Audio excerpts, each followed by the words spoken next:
Cube.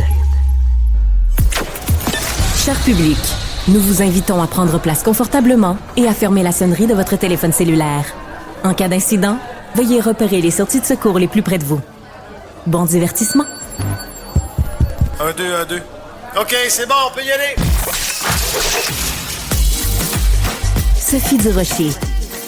Elle met en scène les arts, la culture et la société. Une représentation pas comme les autres. Sophie Durocher. Bonjour tout le monde, j'espère que vous allez bien, j'espère que vous avez passé une excellente fin de semaine. Puis je vous remercie d'avoir choisi Cube pour commencer la semaine. Depuis un bon petit moment maintenant, on parle beaucoup de la loi 21, savoir si elle est appliquée ou pas et à quel point on peut la renforcer. La loi, évidemment, sur la neutralité de l'État, la loi sur la laïcité. Et on en a parlé évidemment beaucoup quand il y a eu ce fameux rapport qui a été remis au ministre de l'Éducation, Bernard Drinville, après que des enquêteurs soient allés dans 17 écoles différentes et aient remarqué beaucoup de manquements à la laïcité. Alors, un petit peu plus tard dans l'émission, je vais recevoir Maître Christiane Pelchat, qui est justement sur ce comité d'experts qui a été mis sur pied, on l'a appris aujourd'hui, pour déterminer si la loi 21 est bien appliquée. Moi, je suis très curieuse de cette entrevue-là. J'ai très hâte de savoir ça. Bonjour, Madame Cybèle Olivier. Bonjour, Madame Sophie Durocher. Alors, contente de commencer cette semaine-là avec toi. Déjà, les gens réagissent à cette entrevue qui s'en vient. D'après moi, c'est des gens qui ont entendu Stéphanie en avance, qui s'adressait aux gens qui sont à la télévision. Donc, je vais le répéter pour vous. On veut savoir vos histoires en lien avec la loi 21. Trouvez-vous qu'elle est bien appliquée? Ça, c'est la question qu'on vous pose. Mais si vous avez des exemples à nous donner, que ce soit dans les cégeps, que ce soit à l'école de vos enfants, au secondaire, ou si c'est une émotion générale que vous ressentez au Québec, écrivez-nous. Je veux le savoir. 1-877-827-2346. On va pouvoir même lire des questions comme celles que j'ai reçues à l'instant. Alors, n'hésitez pas à nous écrire. On va être là pour vous. J'ai très hâte d'entendre ça. Mais on va commencer l'émission en musique parce que Martin Deschamps est avec moi, auteur, compositeur, interprète. Bonjour Martin. Salut Sophie. Quand j'ai reçu un communiqué m'annonçant que c'était tes 25 ans de carrière et que pour tes 25 ans de carrière, t'avais un nouveau groupe qui te représentait puis que t'allais faire des spectacles, je me suis dit, attends 2 secondes, toi, 25 ans, j'ai l'impression que ça fait 40 ans que t'es dans le domaine. Et là, en fait, plus précisément, il y a 25 ans, sortait ton premier album. Oui. Toi, quand tu regardes les 25 années qui viennent de se passer, comment tu décrirais le chemin que tu as parcouru? Oh boy, ça s'est fait, on dirait que c'était un flash. Ouais. Ouais, beaucoup d'activités, beaucoup de spectacles, beaucoup d'albums, puis tout ça. Puis là, dernièrement, il y a toute une réadaptation face à la musique, face à l'industrie musicale que je dois subir. Ouais. J'aime le dire comme ça parce que c'est difficile. Les premières 20 années, je te dirais, ça a été comme toujours effréné, tu sais, pas d'arrêt, tout ça. Puis là, évidemment, il y a eu le break total planétaire. La pandémie. Et voilà. Et puis, après ça, tu vois, les choses ont changé, tout ça. Mais moi, j'étais encore toujours aussi passionné, toujours aussi créatif aussi. On a fait un album qui est sorti le 7 juin dernier. Et puis, c'est ça, avec la nouvelle équipe, l'agence Pierre Roy, qui vient m'aider à, justement, redémarrer le tout. Je suis avec une nouvelle idée aussi d'un retour aux sources. Donc, avec toutes ces années, création, on change de créneau. Je suis même allé dans le country dernièrement. Ben oui. Et puis là, je me dis, parce que le country, l'album est sorti l'année dernière, mais ça fait quand même 2-3 ans qu'on affiche nos couleurs en spectacle comme ça, avec des barils de whisky sur le stage, puis des chapeaux de cowboy, puis ça. Mais là, puis je te dirais, même si c'est un peu à la demande de mes musiciens, puis à la demande générale, les gens s'ennuient des chansons qui ont... Rock! Oui, beaucoup de rock, mais aussi des chansons de mon début, mes débuts, que j'avais peut-être un peu mises de côté pour justement essayer de présenter des nouveaux trucs. Mais il faut croire que les gens sont conservateurs, ou en tout cas ont probablement préféré ce qui se passait au début de ma carrière. Donc, on ramène ça avec le spectacle Retour aux sources. Retour aux sources, donc, puis Stéphanie Villeneuve nous en parlait tout à l'heure, elle, la toune qu'elle a eue dans toute la journée dans la tête, parce que c'est vraiment un verre d'oreille, c'est la chanson Quand, qui était justement sur ton premier album il y a 25 ans de ça, donc en l'an 2000. On va en écouter tout de suite un petit extrait, le refrain en fait. Quand me diras-tu que tu ne m'aimes plus, que les sentiments que t'as eu pour moi se sont évaporés? Quand me diras-tu? Alors, ce que j'adore, c'est que sur le clip, parce que là, on est à la télé et à la radio, sur le clip, on te voit boxer. Oui. Et j'adore ça parce que même toi, ça te fait rire de te voir... Ben, je fais pas de boxe en tant que tel, mais j'étais un gars qui s'entraîne quand même pour garder la forme. Puis encore ce matin, un bon petit 27 km sur le vélo stationnaire. T'es sérieux? Oh, oui, comme Wow. on dit en bon québécois, sur une patte. Sur une Sur une seule mais la jambe. gauche, la gauche. La gauche, toujours la gauche. Toujours la gauche. Parce que t'as une chanson aussi Ben oui. qui parle Justement, de qui ça. est du premier album, que les gens s'ennuient de cette chanson-là aussi. Je me fais souvent demander. Puis malheureusement, jusqu'à dernièrement, elle n'était pas nécessairement sur le répertoire, sur le set. Donc, c'est ça. C'est les suggestions de mon public qui m'ont ramené à ce retour aux sources, que j'aime bien, le titre, d'ailleurs. Ah oui, c'est un très beau titre, mais quand on dit 25 ans, tu dis les 20 premières années, t'avais l'impression que ça montait, puis à un moment donné, ça a été plus dur avec la pandémie. Il y a aussi tout le milieu musical qui a changé. Oui. On vend plus j'allais dire des albums. On appelle même plus ça. Un quoi? Un CD? De quoi c'est que ça, cette affaire? Un sous-verre, qu'on dit maintenant. Mais toute la façon d'aller rejoindre le public a complètement changé. Oui. Je vais te poser une question peut-être plate, mais en 2025, arrives-tu à vivre de la musique? Oui, parce que j'ai la chance d'avoir justement ce passé, cette crédibilité, puis j'ai aussi des gens qui me suivent, un certain amour du public, si on peut dire. Et donc, je continue, mais c'est très demandant. En fait, c'est beaucoup de travail de garder sa place aujourd'hui, parce qu'il y a de plus en plus de bons artistes. Et puis, non, mais je réussis avec les spectacles, donc à bien gagner ma vie quand même. Il y a aussi, des petits projets télé. J'ai eu la chance d'animer La Clé des Champs. La Clé des Champs, qui était Clé des Champs, l'émission, le documentaire. Oui. Donc, tu as contribué quand même beaucoup aussi à faire avancer la société québécoise dans sa réflexion. J'ai été 15 ans porte-parole des personnes handicapées pour l'Office québécoise des personnes handicapées. J'ai, je pense, un peu porté ce flambeau-là chaque jour de ma vie, en fait, comme peut-être quelqu'un qui a bien réussi avec son handicap. Es-tu tanné de parler de ça? Ben non, ça fait partie de ma vie. Non, au contraire. Mais justement, si tu regardes les 25 dernières années, trouves-tu qu'on a vraiment évolué? Il y a eu des belles choses qui ont été faites quand même.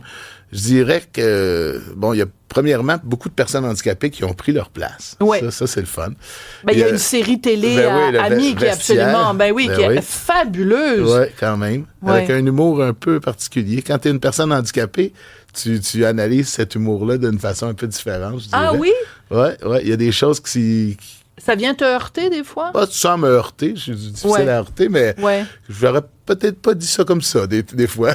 Mais c'est-à-dire, il faut expliquer, c'est que c'est des personnes qui ont différents handicaps. Il y a une dame qui est je ne sais pas si on a encore le droit de le dire, mais qui est aveugle. Non-voyante. Il y a une personne qui est en fauteuil roulant, donc sont des handicapés, et ils sont tous d'excellents comédiens. Oui, c'est vrai. Et donc, c'est une situation humoristique, parce qu'ils se retrouvent tous dans un vestiaire, parce qu'ils participent tous à des cours de natation. Oui. Mais c'est de l'humour rentre dedans, là. Oui, quand même. Donc, des fois, tu trouves que ça va un petit peu trop loin à ton goût? Je sais pas. Aussitôt que ça tombe dans la victimisation, des fois, là, c'est là que j'aime moins ça. Puis, ils vont pas souvent là, quand même. Mais pour les fois où, je sais pas, j'ai vu un extrait à un moment donné où ça disait, est-ce que tu te checkes dans le miroir ou tu te regardes dans le miroir? Parce que si tu te checkes dans le miroir, tu vas te trouver laide ou tu vas trouver des défauts, tout ça. Je trouvais pas que c'était amené de façon positive, mais voilà, c'était moi. Mais non, mais c'est intéressant. Parce que moi, quand je me regarde dans le miroir, maudit que je me trouve beau. mais j'adore ça. The spirit. Non, mais ça, c'est ça qu'on veut. Ben oui. Puis, mais en général, ils ont quand même, général, ils ont quand même un bel humour, puis vraiment. D'ailleurs, j'avais été approché pour participer à cette émission-là. Puis j'avais, un peu pour ces raisons-là, de peut-être pas avoir le contrôle de toutes mes jokes, si on veut, ou parce que c'est évidemment des writers qui sont là pour écrire les trucs, qui font quand même un bon travail. Mais moi, c'est important de livrer ma façon de voir les choses à ma façon. Ouais. Je trouve ça très intéressant ce que t'amènes et le fait de dire ben moi quand je regarde dans le miroir je me trouve beau. C'est la. Mais ça ouvrait la porte à avoir des défauts par rapport au handicap et ça. Ouais. Tu vois, c'est un exemple que j'ai découvert, mais en gros, j'ai écouté l'émission aussi plusieurs fois. C'est probablement parce que je l'ai aimé aussi. Ben oui, c'est sûr. Alors, je veux qu'on revienne donc il y a 25 ans aussi. Oui. L'album s'appelait « Comme je suis ». On va écouter la chanson-titre, un petit bout du refrain. C'est l'air d'une rivière quand je verse des larmes qui n'ont pas de frontières. Je sais que c'est de la folie de penser que tu peux m'aimer comme je suis. Love me, baby. Est-ce que tu as trouvé quelqu'un dans ta vie qui t'aime comme tu es? Ben oui. Oui.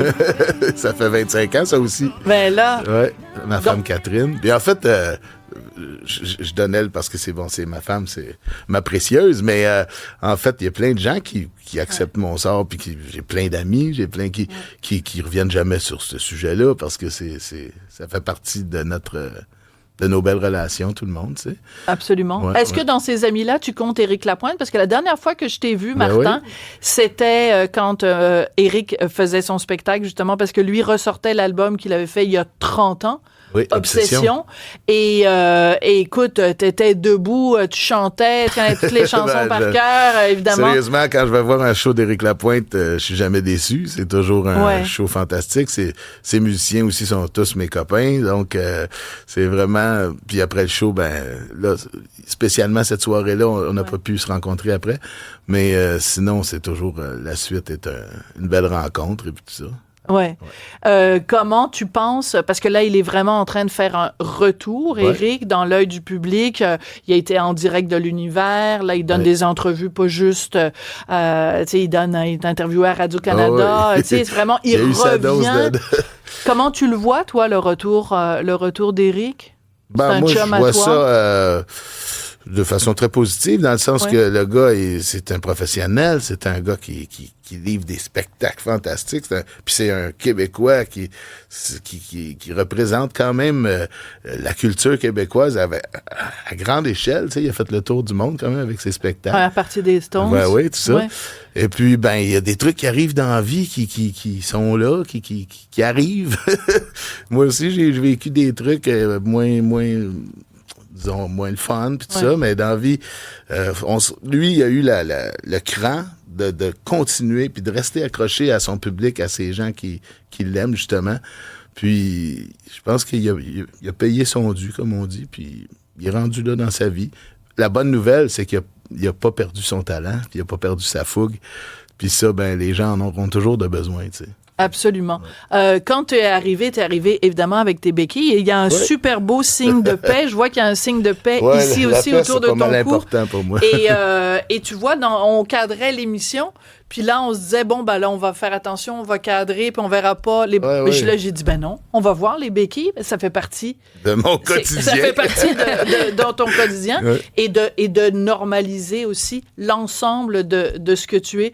Mais merci pour ces chansons-là pendant les 25 dernières années. Martin, c'est toujours un plaisir de te voir. Donc, je vais donner quand même quelques dates de spectacle pour Retour aux sources. Là, évidemment, parce que je le cherche, je les prochainement, trouve pas. Voilà. Moi, j'essaie. T'essaies? 11 avril à Laval, puis après, t'es où? Le 12 à Sorel. Bravo. Puis ensuite? Puis même avant ça, on a une nouvelle date à Joliette, le 29 mars, qui s'en vient. Excellent. Le 5 avril, à Sainte-Ursule. Puis après ça, ben l'été se planifie maintenant pour être quand même assez occupé. Ça va être vraiment, vraiment cool. Puis les gens sont encore au rendez-vous. Ça veut dire que... on n'est pas prêt de s'éteindre. Non, puis tu as tout à fait raison de dire... Le rock est là pour rester. Oh yeah, baby! Alors, on se quitte avec une petite toune de Martin. C'est laquelle qu'on a choisie, Jean-Philippe? C'est Casanova. Ah oui. Oh. Alors, dans Casanova, il y a une phrase que moi, j'adore. C'est quand tu dis les pitounes lui collent après comme sur une carte de bingo. Ça, j'avoue que c'est de la grande écriture. On voit tout de suite l'image de la pitoune dans les deux sens du terme. Merci beaucoup. Et c'est bien collé. Et c'est bien collé, oui, certainement. Alors, on salue toutes les pitounes qui nous écoutent. Ah oui, pourquoi pas? Pourquoi pas. Merci. Salut tout le monde, merci beaucoup. Et tous les Casanova aussi. Merci Sophie. Martin. Symbole, dans le bar, les casinos, et les pitounes s'y collent. Yeah! Comme sur une carte de bingo. Ahou! Casanova!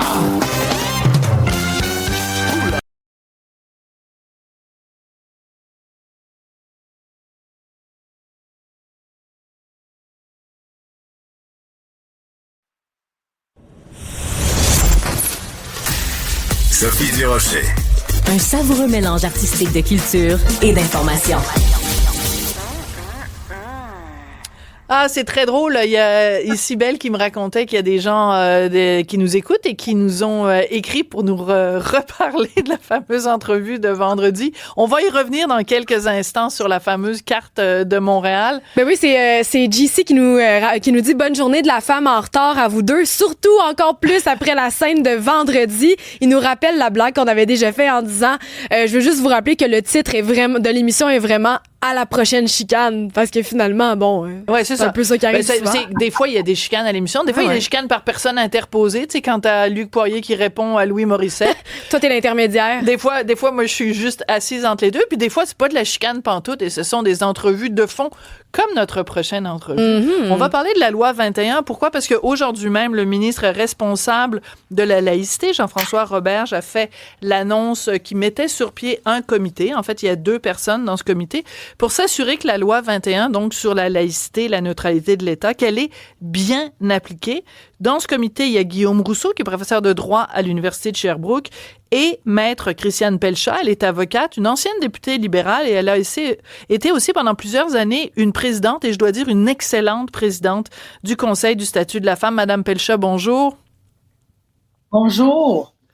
Quand le ministre Roberge a décidé de mettre sur pied ce comité et qu'il a annoncé votre nom et le nom de Monsieur Rousseau, la première question que un journaliste lui a posée, c'est est-ce que ces 2 personnes-là sont pas en conflit d'intérêts?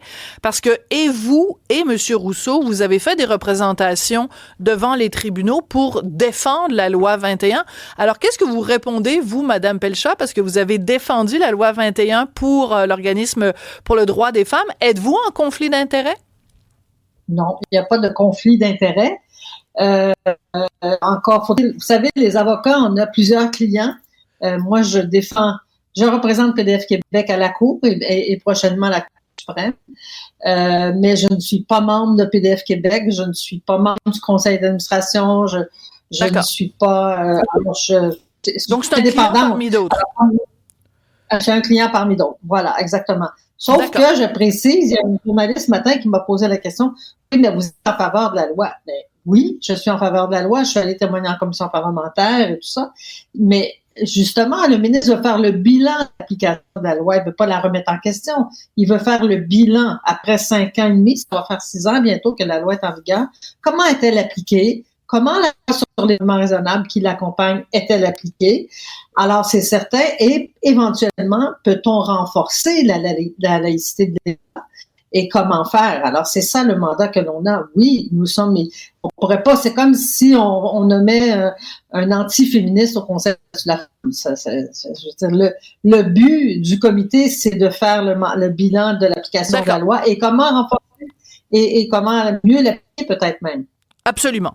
Alors, tout récemment, il y a un rapport qui a été remis au ministre de l'Éducation, Bernard Drinville, après que des inspecteurs, entre guillemets, soient allés rendre visite à 17 écoles différentes, évidemment dans la foulée de ce qui s'était passé à l'école Bedford.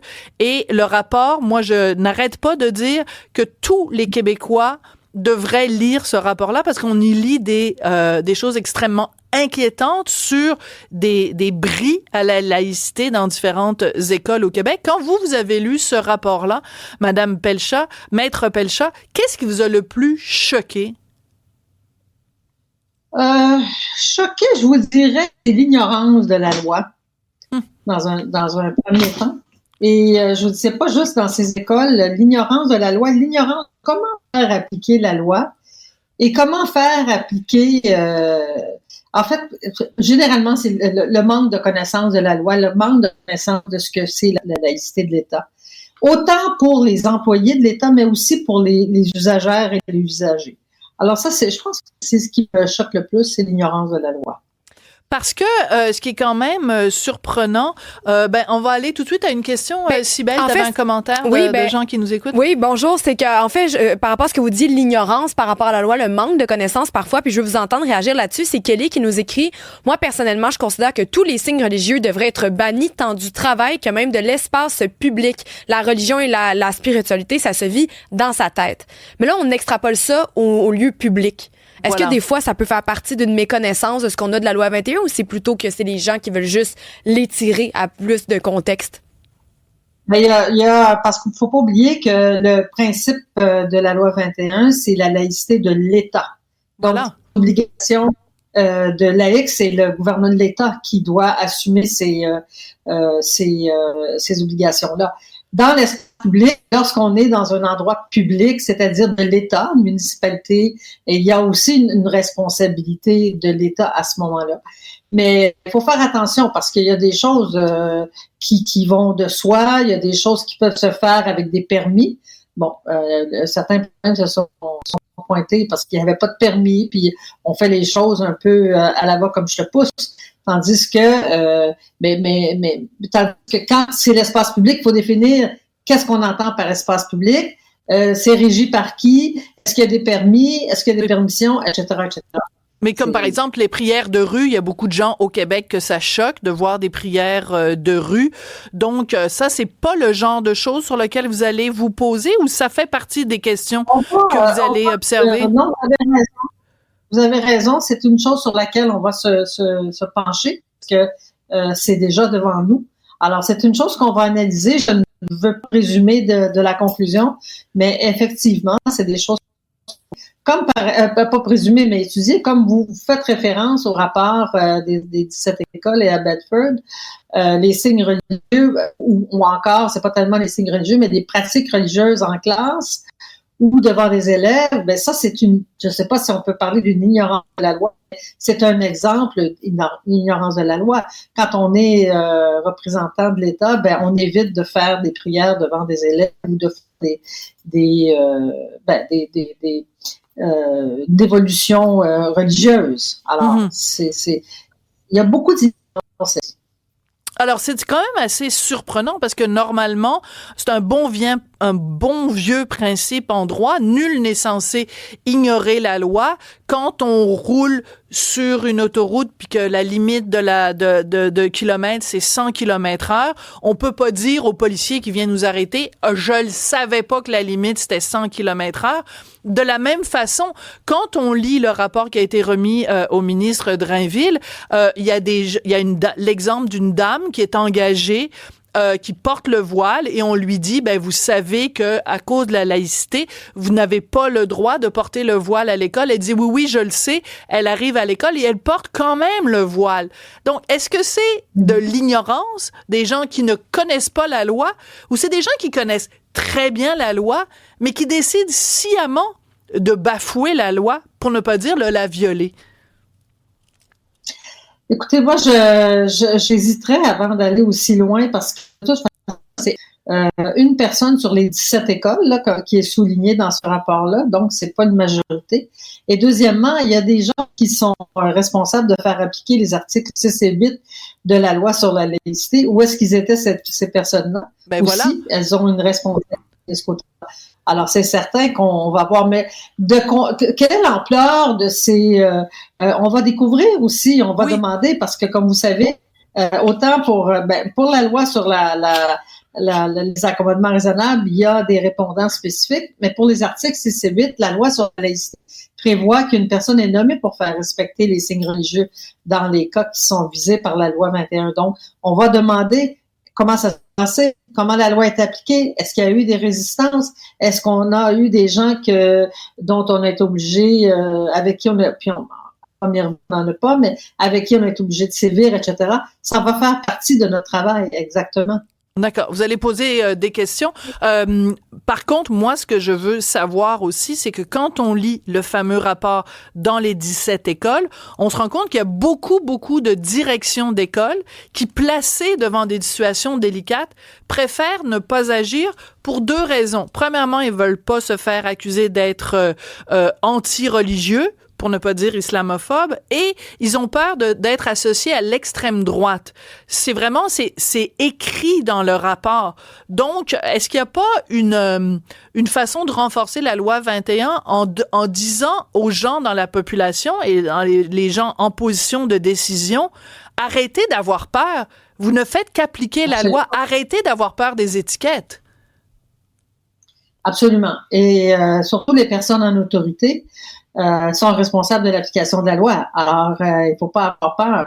Et ce qui est embêtant dans tout ça, c'est qu'encore une fois, et ça, c'est un peu ça qui me choque, c'est que la loi, pour certaines personnes, elle est vue comme une anti-religion, alors que ce n'est pas le cas. Il faut se souvenir que la laïcité, c'est un mode de gouvernance du vivre ensemble. Et c'est la laïcité, elle est pensée dans la loi 21, elle est là pour maintenir l'équilibre entre les droits individuels, les droits collectifs, mais les droits des uns par rapport aux droits des autres aussi, hein, parce que vous connaissez l'adage « ma liberté commence là où la vôtre finit ».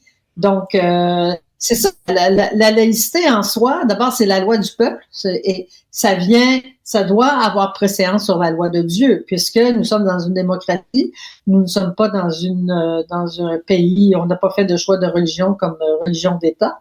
Donc, c'est d'abord et avant tout la loi démocratique qui s'applique. Donc, il ne faut pas que les gens aient peur.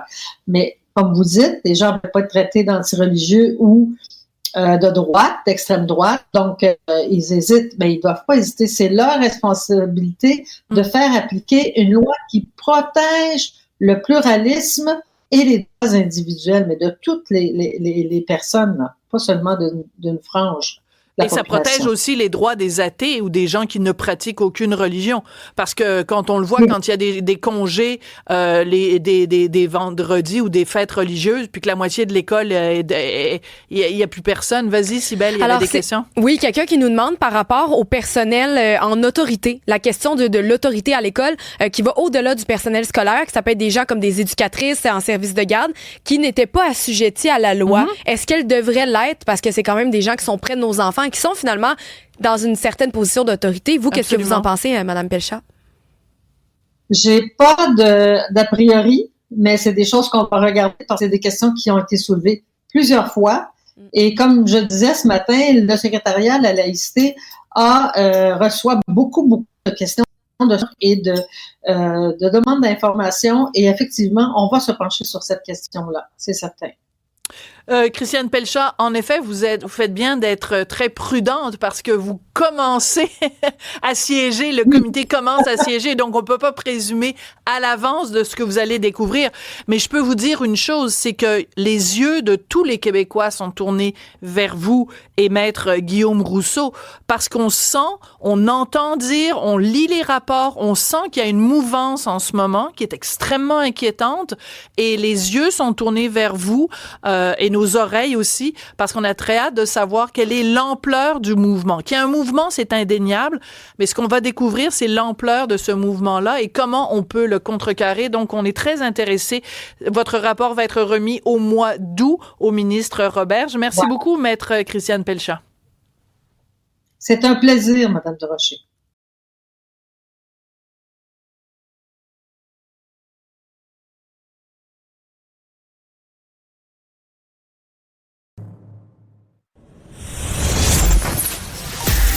Sophie Durocher. Divertissante. Elle sait comment se donner en spectacle pour vous offrir la meilleure représentation. Alors, vous êtes sûrement au courant pour souligner d'une façon originale et imaginative la Journée internationale des droits de la femme qui avait donc lieu le 8 mars. L'Université de Montréal et la Société des transports de Montréal ont eu une idée, c'est de prendre la carte de métro de Montréal et de rebaptiser les stations pour faire en sorte que les 68 stations, 69 c'est autre chose, les 68 stations portent toutes des noms de femmes. Sauf que ça n'a pas fait l'unanimité. Je vous invite à réécouter une entrevue que j'ai faite vendredi avec Chantal Ringuet, qui est à l'origine de ce projet-là, parce qu'à la fin de l'entrevue, elle m'a raccroché au nez.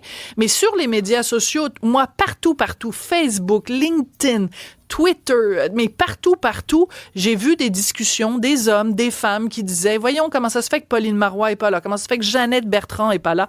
Parmi les personnes qui ont beaucoup réagi, il y a Sophie Laplante, elle est directrice du comité Femmes en sécurité pour l'association ASIS Québec, donc une association de gens qui travaillent dans les systèmes d'informatique. Madame Laplante, bonjour. Bonjour. Vous avez été très vocale sur les médias sociaux, en particulier sur le réseau LinkedIn. Qu'est-ce qui vous a choqué dans cette carte de métro-là? D'abord et avant tout, moi, j'ai été une militante féministe de l'ancienne génération. Jeannette Bertrand a eu une grande place dans ma vie. Elle a eu une grande place dans la vie de ma mère, surtout. Elle a réveillé beaucoup de femmes au Québec. Pauline Marois était un modèle en politique, qu'on soit pour ou contre. C'est ce qui m'a choqué le plus, c'est de pas voir des modèles qui sont des monuments au Québec. Et à moins de vivre en dessous d'une roche, ne pas connaître Jeannette Bertrand, c'est selon moi incroyable. Et c'est une omission qui semblerait un peu volontaire. J'ai remarqué aussi après qu'il y avait plus que d'autres, ces deux noms-là qui manquaient. Et ce que j'ai remarqué, c'est qu'il y a un dénominateur commun à ces femmes-là. C'est des femmes militantes très actives et très vocales. Peut-être pas toujours été de convenance avec certaines idéologies, mais le principe reste le même, c'est que dans l'inclusion, on peut pas exclure. Donc, des monuments comme ça, je me disais, ça n'a pas d'allure, c'est volontaire ou il y a quelque chose de malveillant, on dirait, en arrière. Alors, c'est important de mentionner que pour faire suite à cette entrevue-là de vendredi qui a beaucoup fait jaser, mon collègue Hugo Veilleux, qui est journaliste à La Recherche, a envoyé une invitation à Daniel Jutras. Daniel Jutras, qui est donc le recteur de l'Université de Montréal, qui, lui, n'avait que des bons mots pour cette carte. Sur le site de l'Université de Montréal, il y avait quelqu'un qui était manifestement un préposé à la réponse sur les médias sociaux, qui a répondu à tous les gens qui se sont plaints en disant toujours la même chose. On est pour la diversité, on est pour la diversité. Mais Monsieur Jutras, il a refusé de venir en entrevue avec nous. Il a décliné l'entrevue en disant tout a été dit vendredi. Moi, je trouve ça très dommage, Madame Laplante, parce que j'aurais beaucoup aimé avoir cette discussion-là. Qu'est-ce que vous pensez de ça? L'Université de Montréal met de l'avant cette initiative, mais quand vient le temps de réagir parce que ça crée une controverse, là, tout d'un coup, tout le monde est aux abonnés absents. C'est intéressant. Est-ce que la personne qui a initié ce projet-là, c'est un homme ou une femme? C'est une femme. OK. C'est étonnant qu'on ne réponde pas aux questions. Ça vient d'un homme, là, en ce moment, qui ne répond pas, qui n'est pas intéressé à la discussion. Moi, ce qui m'inquiète dans ça, c'est qu'on donne plus la place à une majorité. Parce que, à ce que je peux voir, c'est qu'il y a une grande majorité de gens qui sont pas contents de cette map-là. Et on ne répond pas à ça. Le meilleur exemple, c'est qu'on vous a raccroché au nez vendredi. Et ça m'a énormément surpris qu'elle fasse ça, cette dame-là. Mais son langage corporel était très évident que c'était une chose à s'attendre. Oui. Parce qu'elle n'était pas intéressée à discuter profondément. Vous, en tant que directrice du comité Femmes en sécurité pour l'association ASIS Québec, donc on s'entend que c'est un domaine majoritairement masculin, donc pour les femmes dans ce domaine-là. Pourquoi c'est important justement dans votre domaine et dans d'autres de reconnaître la place de pionnière? Parce que dans votre domaine aussi, il y a eu des femmes qui ont été la première femme à faire ci, la première femme à faire ça. Pourquoi c'est important de reconnaître les pionnières? En fait, je pourrais me calculer comme une pionnière dans mon domaine. Oui. Ça fait plus de 30 ans que je suis dans le domaine et il y avait très peu d'hommes à l'époque. Et justement, c'est étrange parce qu'à cette époque-là, Jeannette Bertrand était une figure de pro pour moi importante.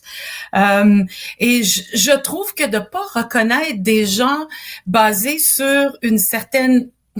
On dirait que c'est par rapport à l'idéologie qu'on les a exclus, qu'on n'était pas d'accord avec certaines de leurs actions passées, mais on peut pas, quand on inclut, on ne peut pas nier le fait elles ont débroussaillé le féminisme au Québec. Et pour moi, et je peux pas comparer comme à un type d'événement, mais si on prend un événement où on parle des droits des Noirs et qu'on oublie de parler de MLK, Martin Luther ça King. dit quoi? Oui, Martin Luther King. C'est comme on oublie la racine de ce mouvement-là. C'est bien Alors, dit. d'omettre Jeannette ou Pauline ou Lise Payette ou Julie Payette. Il y a plein de femmes qui n'ont pas été nommées, les femmes sportives non plus, en passant.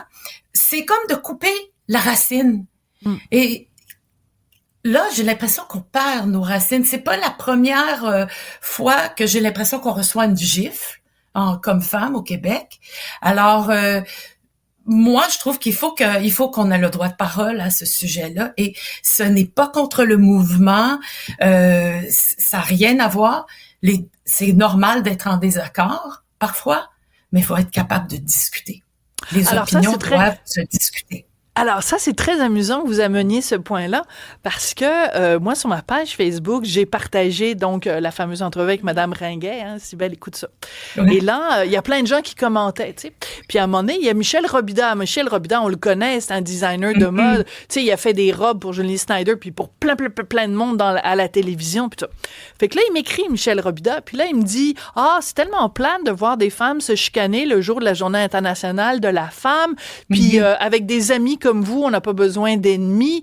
Puis au lieu de souligner l'initiative, vous êtes là à critiquer, puis vous avez orchestré une campagne contre ça. » Fait que j'ai répondu à M. Robida, j'ai dit, c'est quand même drôle. Parce qu'on est des femmes, parce qu'on a en commun d'avoir, mettons, des ovaires, on doit toutes penser pareil. On dirait pas ça à un gars. On dirait pas à un gars, hey, c'est la journée de, je sais pas moi, du Super Bowl, vous avez pas d'affaire à critiquer d'autres gars. Pourquoi? Parce qu'on est des femmes, il faut qu'on soit toutes d'accord. Je dirais, moi, c'est peut-être que vous et moi, il y a plein de dossiers sur lesquels on n'est pas d'accord. Exact. Mais il y a des choses qui sont historiques. Donc, on a des dates, on a des faits. Donc, ça, c'est plus que juste des opinions, c'est des faits. Alors, c'est ça qui est assez étrange d'omettre. Parce que oui, sur des opinions de couleur, de design, de toutes sortes de choses, on a le droit à avoir. Mais là, on parle de l'histoire. On parle de notre histoire québécoise, là. Tout à fait. Donc, c'est pas une question d'opinion, savoir on l'aime ou on l'aime pas. Non. C'est qu'elle a été là. Il y a même pas Jeanne Mance, de toute façon. C'est vraiment complètement ahurissant. Juste très rapidement, parce que je trouve que c'est important de donner la parole aussi à plein de gens. Il y a quelqu'un qui est auxiliaire d'enseignement à l'Université de Montréal qui m'a répondu en disant, écoutez, les gens là qui sont d'origine européenne, française, hétérosexuelle, on leur rend hommage tout le temps. Cette carte-là, c'est l'occasion de rendre hommage à des gens qui font la diversité de genre, la diversité culturelle et la diversité d'orientation sexuelle. Ben, j'ai répondu, j'ai dit, quand on rend hommage à quelqu'un, on s'en contrefiche avec qui il couche. Super. Est-ce quelqu'un de pertinent qui a fait quelque chose? Moi, je ne sais pas avec qui a couché Jeannette Bertrand, mais Chien en mots t'a dit ce qu'elle a fait pour le Québec. Merci beaucoup, Sophie Laplante. Ça a été très intéressant. Je rappelle que vous êtes directrice du comité Femmes en sécurité pour l'association ASIS Québec. Merci beaucoup, Madame Laplante. Merci beaucoup à vous, Sophie.